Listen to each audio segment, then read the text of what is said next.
Bonjour à toutes et à tous. Heureux de vous retrouver pour une nouvelle semaine de Smart Impact, l'émission de celles et ceux qui font de la transformation environnementale et sociétale un axe fort de leur stratégie. Voici le sommaire. Mon invité aujourd'hui, c'est l'économiste et conférencière Aurélie Piette qui vient de publier 2 milliards de réenchanteurs, le manifeste des acteurs du changement qui crée déjà une nouvelle voie de prospérité.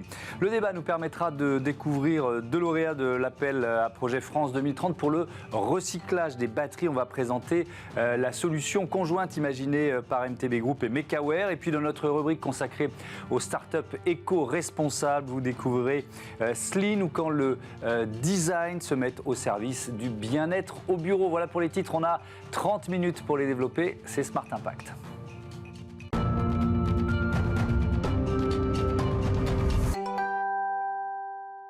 L'invité de Smart Impact, c'est Aurélie Piette, économiste, auteure, conférencière. Elle est avec nous en visioconférence. Bonjour, vous publiez avec Marc Luix-Guizy 2 milliards de réenchanteurs aux éditions Actes Sud. Qui sont-ils ces réenchanteurs ?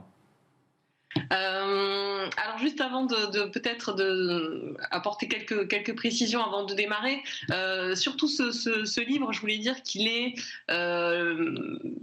d'abord une intuition et le constat que nous avons pu faire d'une aspiration vraiment sur le terrain, une volonté de changement de modèle.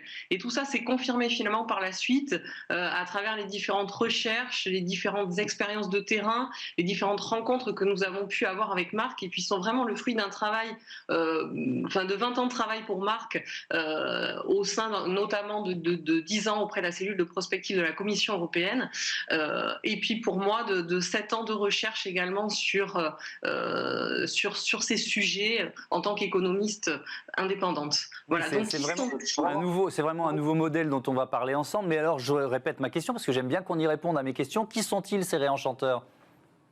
Ces réenchanteurs, j'allais dire que c'est vous, c'est moi, c'est surtout ceux qui ont cette aspiration justement à un nouveau modèle de société précisément, et qui œuvrent et qui y participent. Alors ils ont des profils qui peuvent être complètement différents. Il y en a qui peuvent être engagés fermement, j'allais dire, et volontairement à les manifester pour cette aspiration à quelque chose de différent. Mais vous allez rencontrer aussi des gens qui vont être peut-être moins visibles et qui dans leur jardin vont mettre en place des potagers qui vont essayer d'être le plus autonome possible. Donc ils ont des profils totalement variés. Mais en tout cas, ce qu'ils ont de commun, c'est vraiment cette volonté, cette aspiration à un nouveau modèle de société qui est plus sage, plus sobre, plus éthique, plus respectueux du vivant.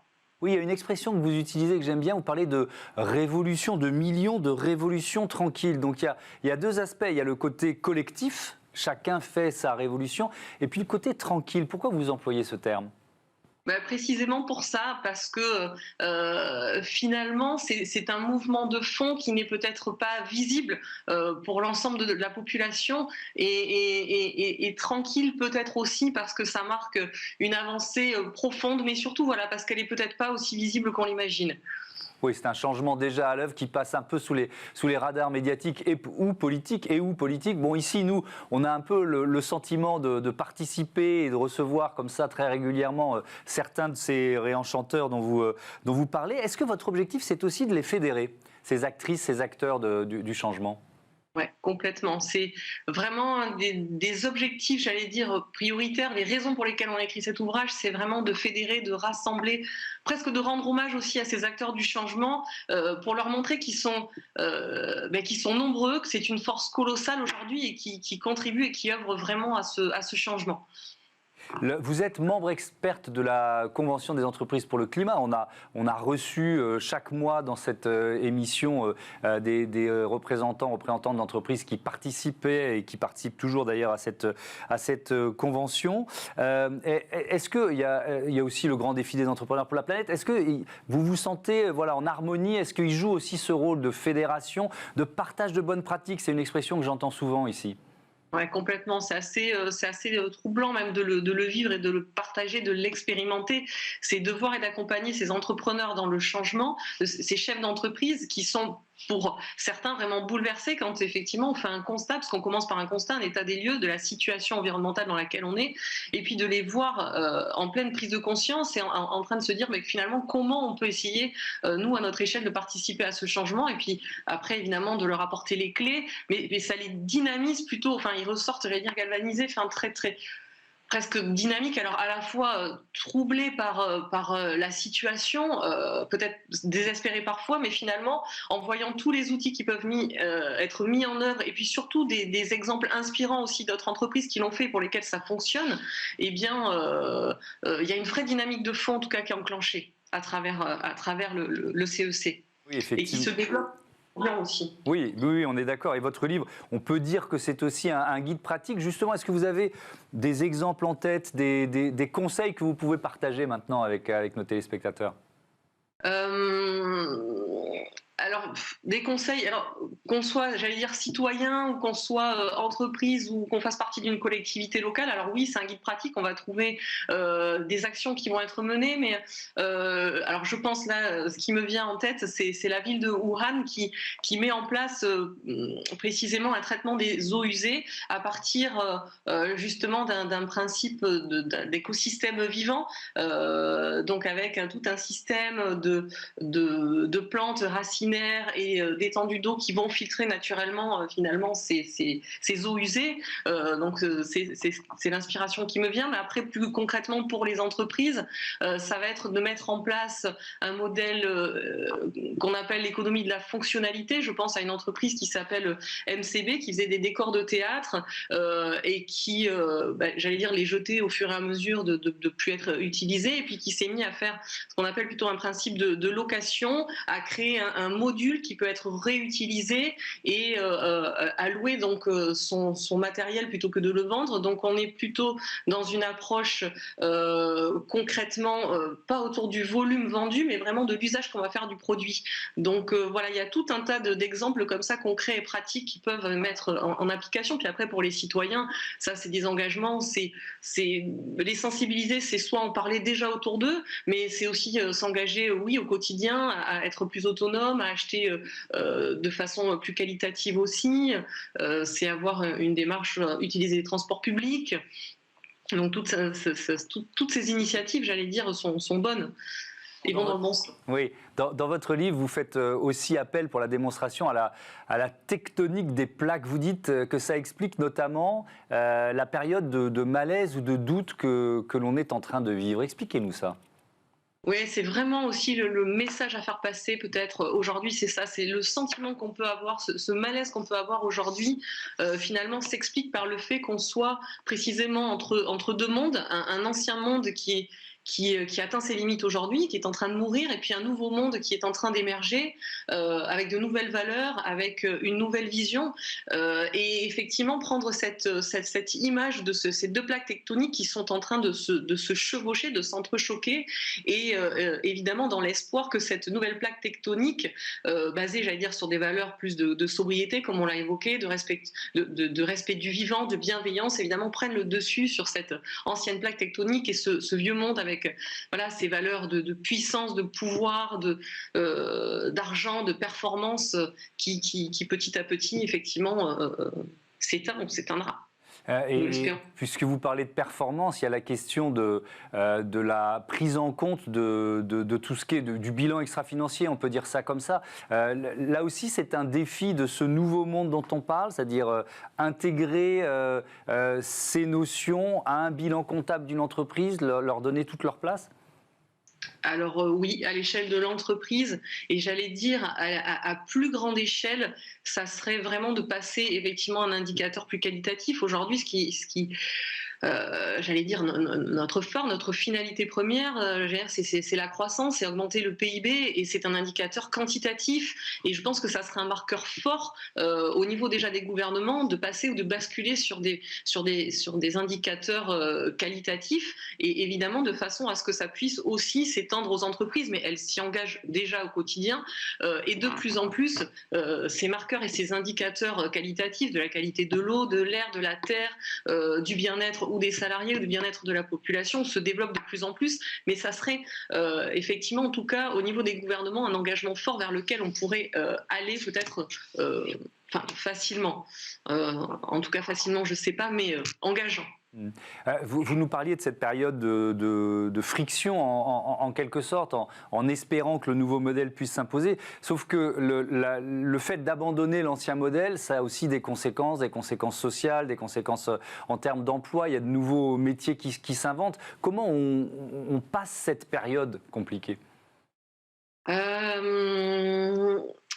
C'est une bonne question. On la passe. Je crois que ça aide effectivement, et l'ouvrage peut un peu y aider humblement. C'est-à-dire, il faut, je pense, prendre du recul. Prendre du recul permet peut-être de nous prendre conscience qu'on est entre deux et que c'est une phase, une étape difficile, mais qui va aller vers quelque chose de plus sage, de plus mature et de plus facile, mais que ça nécessite effectivement des changements, des transformations qui peuvent ne pas être évidentes à vivre au quotidien.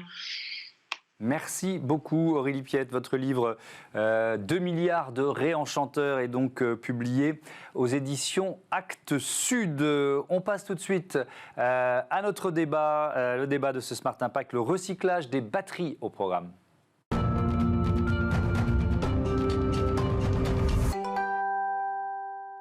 Le débat de Smart Impact, je vous propose tout de suite de découvrir mes invités. Thomas Michaud, bonjour, bienvenue. Bonjour, merci. Vous êtes directeur des affaires publiques de MTB Group et en charge de ce projet Scrap CO2 Met. Arnaud Darbois, bonjour, bienvenue. Fondateur de Mekaware, ou Mekaware, je ne sais pas comment. Mekaware, oui, c'est logique. Ensemble, vous êtes lauréat de l'appel à projet France 2030 pour le recyclage des batteries. On va évidemment rentrer dans le détail et raconter tout ça. Mais d'abord, une présentation de vos entreprises respectives. Je commence avec MTB, c'est une ETI familiale créé il y a une quarantaine d'années. Si je dis votre métier, c'est le recyclage. C'est un peu réducteur, mais c'est pas totalement faux, c'est ça ? C'est à la fois vrai et réducteur. Ouais. On pourrait le résumer autrement en disant qu'on est producteur de matières premières, secondaires, de haute qualité, à faible impact environnemental. Mais là, c'est un peu long et un peu compliqué. On a 4 métiers, 4 expertises depuis 40 ans. Le recyclage de produits complexes, par le broyage et le tri, la conception et la fabrication de solutions de recyclage de produits complexes pour nos clients, fabrication sur mesure. Et puis maintenant, de plus en plus, l'accompagnement de nos clients à l'éco-conception de leurs produits. Ouais. Ça veut dire que je prends ce point particulier, vous concevez et vous fabriquez des machines pour recycler. Oui, aussi. Ça fait partie de vos métiers. À la fois, on recycle des produits avec nos machines et à la fois, on fabrique des machines et au-delà des machines, on fabrique des solutions complètes. D'accord. Même question, Arnaud Darbois. Quand et pourquoi vous avez créé Mekaware ? Alors, Mekaware est une jeune entreprise. On l'a créée, on a démarré l'activité en janvier 2021 avec une technologie vraiment en rupture, qui est une nouvelle chimie qui permet de faire de l'extraction de métaux. Et donc, Mekaware est un producteur de métal stratégique ou de métal critique à partir de déchets. Et on est focalisé véritablement sur l'activité des batteries en fin de vie et des rebuts de production de Gigafactory. Et on reproduit du lithium, du nickel, du cobalt, du manganèse, quelques autres matériaux également, pour leur permettre de retourner à une nouvelle activité, une nouvelle vie industrielle, pour refaire des batteries, des électrodes. Alors, je ne vais pas vous demander un cours de chimie parce qu'on s'y perdrait, mais vous parlez d'innovation de rupture. À quel point c'est une innovation de rupture, vous voyez ce que je veux dire ? Alors, c'est une innovation de rupture dans le sens où c'est véritablement une nouvelle chimie et ça a été reconnu comme tel quand on a pu présenter les brevets en 2020. La Société américaine de chimie, la Société chimique de France ont décerné, alors la Société chimique de France a décerné un prix à mon associé qui est l'inventeur, le professeur Leclerc, qui a identifié en fait un mécanisme moléculaire qui mobilise le CO2. Donc c'est un sujet d'environnement aussi. Ce CO2 dans des conditions particulières a des qualités pour permettre de modifier les molécules métalliques, et ce qui nous permet, quand on a un alliage tel que ce qui est fait dans les batteries, de pouvoir dissocier les éléments métalliques et de les restituer, sans utiliser de produits pétroliers, de solvants, de produits divers et variés, qui permettent en hydrométallurgie de faire cette extraction métallique, mais avec beaucoup d'effluents à retraiter et encore des quantités d'énergie assez importantes à mobiliser. Alors, MTB Group, Thomas Michaud, fait partie avec Mekaware et aussi Verkor, des lauréats France 2030 pour le recyclage des batteries. Verkor, on en dit un mot pour quand même, voilà, il y a 3 partenaires, donc on n'oublie pas le 3e. Avec plaisir. Il ne pouvait pas être là aujourd'hui, malheureusement, il le regrettait, mais c'est une entreprise qui est très connue. C'est la start-up française qui veut développer une gigafactory de production de batteries, puisqu'il y a une volonté de la France de pouvoir maîtriser l'entière filière de la production de batteries jusqu'au recyclage et à la réincorporation des matériaux recyclés dans la chaîne de valeur. Et alors, ce projet, Scrap CO2 Met, il consiste en quoi? Expliquez-moi, toi. Il consiste, alors Arnaud en dira aussi ce qu'il en sait, il en sait beaucoup. Ce projet consiste à permettre d'installer dans l'usine de Vercors, c'est l'objectif final en tout cas, une chaîne qui permettrait de traiter les rebuts de production, de fabrication des batteries, de manière à pouvoir, ça c'est l'expertise d'MTB, séparer les différents produits qui composent une batterie à l'échelle macro, le travail d'MTB c'est à l'échelle macro, et produire ensuite une black mass notamment, et Arnaud en parlera, et que Mecaware saura traiter pour récupérer les particules à l'échelle micro. D'accord, c'est quoi une black mass? En fait, quand vous récupérez une batterie ou un rebut de production d'une gigafactory, vous avez plein de matériaux à l'intérieur et donc MTB fait le broyage mécanique de ces éléments-là et arrive à dissocier les éléments non métalliques, les polymères, les solvants qu'il y a à l'intérieur de ça, et on récupère une poudre d'électrode en fait qui est sèche dans le cas de MTB, qui contient en fait l'alliage qui est le fondamental du fonctionnement de l'électrode, avec encore du graphite et encore quelques autres métaux. C'est ce qu'on appelle la black mass, parce que d'une part le métal est oxydé, donc il est de couleur noire, même s'il est réduit en poudre, et il y a beaucoup de graphite, donc tout est noir. Donc c'est vraiment une poudre noire. Et nous, cette poudre noire qui rentre dans notre procédé, on a une chimie qui est extrêmement colorée, puisque chaque métal qui va ressortir va avoir une couleur. Il y en a certains même qui ont une couleur assez vive. Et donc cette poudre noire, on la transforme en un véritable arc-en-ciel, si on peut dire, avec les différents métaux constitutifs de masse. Et ensuite, alors qu'est-ce que vous faites de ces... donc vous avez isolé les différents métaux, vous les réutilisez tout de suite, ils partent dans une filière pour produire de nouvelles batteries. Qu'est-ce qui va se passer ensuite? Alors en fait, les métaux d'intérêt qui sont le lithium, nickel, cobalt, manganèse essentiellement, eux vont retourner chez un industriel qui refabrique l'alliage proprement parlé aux spécifications de la gigafactory de Vercors. Et nous, on fournit un sel métallique. Donc, en fait, le métal que l'on produit, c'est un carbonate ou un hydroxyde de lithium ou de nickel, etc. Et lui va remettre en forme dans les bonnes proportions. Il va reconstituer l'alliage qu'attend Vercors. Et donc, on boucle comme ça la boucle pour que le cycle complet soit vertueux. En quoi consiste l'aide de l'État? On parle de ce plan France 2030. Finalement, ce partenariat entre 3 entreprises françaises, il aurait pu voir le jour sans l'aide de l'État? Oui, non, Thomas Michaud?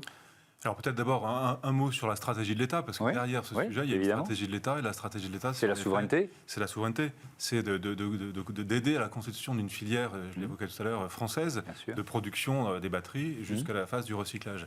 Et en effet, c'est des technologies de rupture pour Mecaware, ou c'est des technologies que nous, on maîtrise depuis longtemps, mais qu'on doit affiner pour arriver à l'objectif et aux besoins de Mecaware. C'est des gigafactories à construire, ça c'est l'aspect Vercors, et l'aide de l'État, elle est déterminante pour permettre en effet d'avancer dans la R&D, de finaliser les process sur lesquels on travaille, et ensuite de pouvoir les mettre en place à l'échelle industrielle. Ça veut dire que ce projet, il aurait peut-être pu voir le jour, mais il aurait été plus long, on n'aurait pas été dans la même dimension, dans la même échelle? Peut-être pas la même échelle, peut-être pas surtout le même trait de temps. Je crois que l'aide de l'État, c'est surtout un accélérateur, en fait. Ça mobilise, ça accompagne financièrement, ça additionne des euros dont on a besoin pour pouvoir travailler le plus sereinement possible. Donc c'est plus un effet levier et accélérateur, je pense. Allez-y. Juste pour compléter, pour remettre en fait derrière l'aide de l'État qui est colossale pour notre projet, et c'est une vraie dynamique qui est apportée effectivement pour être dans le temps du marché et pour pouvoir adresser les problématiques. Derrière ça, l'enjeu, c'est constituer une nouvelle mine à travers du déchet qui est produit sur le territoire pour répondre à l'enjeu de disponibilité sur notre territoire, et on raisonne Europe, ou territoire européen, avoir la disponibilité du matériau pour pouvoir déployer l'industrie que l'on veut déployer. C'est un vrai sujet d'autonomie stratégique sur les matériaux. Oui, on parle de plus en plus de mines urbaines, on est en plein dedans, quoi. C'est vraiment ça. On est en plein dedans, et, absolument. Et donc, ça veut dire quoi? Ça veut dire créer une filière aussi de récupération. Alors, au-delà des batteries, si on élargit un peu ce concept de mine urbaine, ces filières, est-ce qu'elles existent? Est-ce qu'il faut là aussi les faire passer à l'échelle? Tout est en construction. En fait, on est dans un pas de temps où on a une transformation fondamentale de l'industrie européenne parce qu'on veut, pour répondre au changement climatique, c'est la mise en place de la transition énergétique. Et pour répondre à cette transition énergétique, c'est la mobilité électrique en particulier qui est un gros challenge. Et derrière ça, c'est l'accès aux métaux critiques pour pouvoir produire sur notre territoire ce que l'on veut produire. Et ça passe par toute l'industrie qui est visible à l'échelle européenne de l'industrie des batteries. Mais derrière ça, c'est toute l'activité des boucles d'économie circulaire dont le recyclage est un maillon qui devient essentiel, dont on commence à prendre connaissance de l'importance qu'il a, qui mobilise beaucoup de compétences, de savoir. On a des docteurs, des ingénieurs, des techniciens sur plein de corps de métier qui viennent concrétiser ces activités qui sont multidisciplinaires pour pouvoir réussir ces challenges. Alors cette question, elle vaut aussi pour vous, Thomas Michaud, parce que c'est votre métier depuis 40 ans chez MTB. Donc vous voyez cet effet de masse, d'accélération qui est en marche. Tout à fait. Alors ce que je peux dire du coup de la part d'MTB, c'est en effet quand même 40 ans d'expertise pour MTB sur les recyclages de produits qui existaient et en sachant que ce que notre économie produit évolue régulièrement. Il y a des technologies de rupture qui apparaissent. On a là par exemple les batteries dont on parle. Et qu'à chaque nouveau produit, il faut inventer un nouveau système pour le recycler. Pourquoi le recycler Arnaud l'évoquait, mais moi, j'aimerais juste rappeler à cet endroit les valeurs de la société MTB. Première valeur, c'est zéro waste. C'est tout déchet doit être traité et traité le plus complètement possible.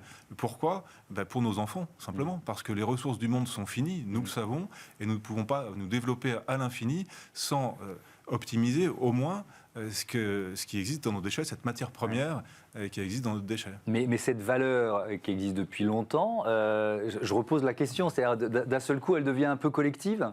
Est-ce que vous avez ce sentiment-là ? Oui, on a ce sentiment, elle devient collective pour plein de raisons différentes, parce qu'il y a sans doute une prise de conscience globale des producteurs, que leur matière première, c'est leur ressource principale, et s'ils veulent en garder... C'est une richesse aussi, quoi. C'est une richesse, et qu'on ne peut pas seulement en faire un déchet, qu'il faut la réintégrer le plus possible.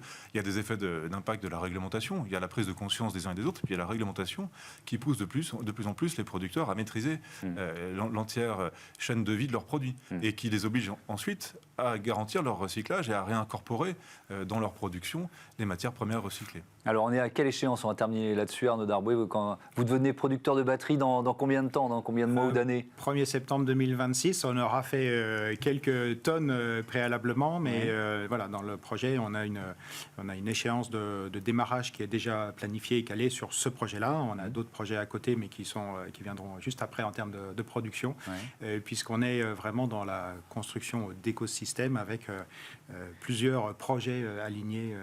D'accord. Avec une ambition d'abord française, mais potentiellement européenne. Vous le disiez, notre terrain de jeu, entre guillemets, c'est l'Europe. Absolument. Et le modèle particulier dans lequel on est, grâce à notre innovation de rupture, permet de venir adresser chaque gigafactory européenne, et potentiellement en dehors d'Europe aussi, mais chaque gigafactory pour traiter le volume de ces rebuts de production. Donc, il y a 48 projets de gigafactory. Potentiellement, il y a 48 usines Mekaware à déployer en Europe. Eh ben, on vous le souhaite. Merci beaucoup. Merci d'être venu nous présenter voilà ce partenariat. Tout de suite, c'est l'heure de Smart Ideas, une start-up éco-responsable à l'honneur, comme tous les jours.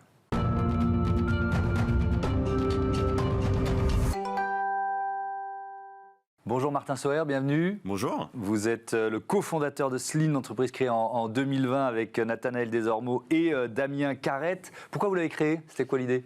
L'idée de départ, c'était de créer une marque de mobilier de bureau éco-responsable, mais on devait lancer ça en avril 2020. D'accord. Du coup, il y a eu un petit changement. Et en fait, on a transformé le modèle pour pouvoir justement accompagner les entreprises plutôt sur leurs espaces de travail au sens large du terme, c'est-à-dire au bureau et à la maison, comment on propose la meilleure expérience possible, tout en réduisant l'impact carbone qui est assez colossal de l'industrie du meuble. Donc c'est le design au service du bien-être en entreprise, on peut dire ça comme ça. Avec quel grand principe en fait ? Alors il y a vraiment deux grands principes. Un principe de circularité et d'éco-responsabilité, parce qu'on fabrique tout en France et avec un système de production circulaire qui nous permet de réduire finalement les consommations de matière en réutilisant au maximum et en augmentant la durabilité. Et le deuxième grand principe, c'est la flexibilité. pour pouvoir proposer aux entreprises des solutions hyper flexibles pour les aider à s'adapter à cette mutation qui est hyper forte et assez brutale finalement des modes de travail. Oui, c'est vrai que le télétravail, il a fait éruption dans nos vies. Il y avait moins de 5% des entreprises qui le pratiquaient en 2017. Aujourd'hui, c'est 30%, ou des salariés qui... ça prend vraiment une part très importante, évidemment, dans nos vies. Ça veut dire quoi? Ça veut dire que les entreprises, elles réduisent leurs mètres carrés, elles les réaménagent. Pour votre business, ça a quelles conséquences? Alors, en fait, c'est les deux. C'est-à-dire qu'elles les réduisent, mais elles les réutilisent différemment. Parce qu'en fait... quand on est bien installé à la maison, il y a la question de pourquoi est-ce que je ferais 1 heure de transport pour aller au bureau, ce qui reste très important pour nouer des relations, créer des liens, collaborer, etc. Par contre, il faut être capable de créer cette alchimie qui fonctionne bien et donc il faut complètement réaménager les bureaux pour pouvoir proposer plusieurs typologies d'espaces, des espaces qui vont favoriser la concentration, des espaces qui vont favoriser la collaboration et des espaces pour renforcer les échanges informels. Mais ça veut dire que les solutions que vous proposez, elles sont évidemment adaptables ou installables chez les particuliers, quoi, dans les bureaux de télétravail en quelque sorte, à la maison. Effectivement, on a 2 solutions. Une solution qui va permettre d'aider les entreprises à s'assurer que leurs collaborateurs travaillent dans les meilleures conditions à la maison. Il y a beaucoup encore qui travaillent sur la table de salle à manger, dans le canapé, etc. Et c'est un sujet qui est compliqué. Donc effectivement, on a toute une solution pour éviter le mal de dos à la maison. Et une autre solution qui va permettre de réaménager les locaux de manière hyper simple et hyper flexible pour justement pouvoir tester et itérer sur leurs espaces de travail pour créer la meilleure expérience possible et aussi pour valoriser et optimiser leur mètre carré. Vous faites quoi quand vous arrivez dans une entreprise, une sorte d'audit visuel de l'espace? Vous voyez tout de suite comment vous pourriez le transformer? Alors effectivement, nous on a beaucoup nos idées, mais on commence toujours par de l'écoute collaborateur. C'est très important de comprendre les attentes, quelles sont les activités, les objectifs, la culture de l'entreprise, etc. Et on va vraiment faire des choses ultra personnalisées par rapport à ça. Et surtout, on va essayer d'aller très vite et très vite modifier et adapter. C'est là où notre solution est innovante. C'est qu'on va utiliser un système de production circulaire qui va nous permettre de pouvoir aménager et pouvoir réaménager très vite en fonction des retours des utilisateurs, plutôt que quelque chose qui est complètement figé. Quand vous parlez donc de ce principe d'économie circulaire, encore faut-il trouver les matériaux. Donc est-ce que la filière, elle existait, elle se concrétise? On en est où de ça? Alors c'est vrai que nous on utilise énormément de bois et il y a eu des périodes très compliquées ces 18 derniers mois. Là ça commence un peu mieux à se stabiliser. Il y a encore des essences de bois comme le chêne qui sont énormément exportées, notamment vers l'Asie. Mais globalement la filière elle est là. On a des très belles forêts en France et on peut se fournir. Mais justement nous notre sujet il est de pouvoir réutiliser au maximum les matériaux pour éviter de couper des arbres systématiquement. Il y a quand même un problème aujourd'hui, c'est qu'on fait beaucoup de production de neuf, alors qu'on pourrait beaucoup plus réutiliser et reconditionner et prolonger la durée de vie du parc existant. Mais la question, je ne l'ai peut-être pas bien posée, est-ce que le réflexe qui consiste à dire on détruit des bureaux, est-ce que le réflexe de récupérer ces matériaux existe? Alors, je pense qu'on est au tout début, ça progresse, effectivement, il y a un avant, un après Covid clairement là-dessus, et la sensibilité des entreprises, elle est beaucoup plus forte. Maintenant, nous, notre vision, elle est de proposer des solutions qui intègrent l'économie circulaire, mais qui restent un vrai service. C'est-à-dire que ça ne doit pas être un truc, une contrainte supplémentaire pour l'entreprise, mais plutôt quelque chose qui est imbriqué dans nos solutions, ce qui permet d'intégrer l'économie circulaire dans quelque chose qui va leur donner de la flexibilité, qui va répondre à leurs enjeux, et en même temps, utiliser la création de valeur de l'économie circulaire pour répondre à ça. Merci beaucoup Martin Sauer et bon vent à Sleen. Voilà, c'est la fin de ce numéro de Smart Impact. Merci à toutes et à tous de votre fidélité. À très vite.